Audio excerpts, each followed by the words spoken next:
Gotta have those candy bars. But, Bart, we don't have any money. There's gotta be a way.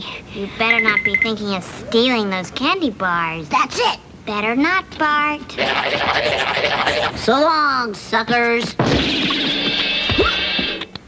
They got me. You just sit right there and think about your crime, you dirty little shoplifter thief. Yes, sir. Is he scared? I think I got that kid so scared he can't even see straight. Good. Frighten him some more while I call his parents. Poor Bart. Well, boy, looks like the jig is... I know my rights. You can't hold me if you ain't got no evidence, copper.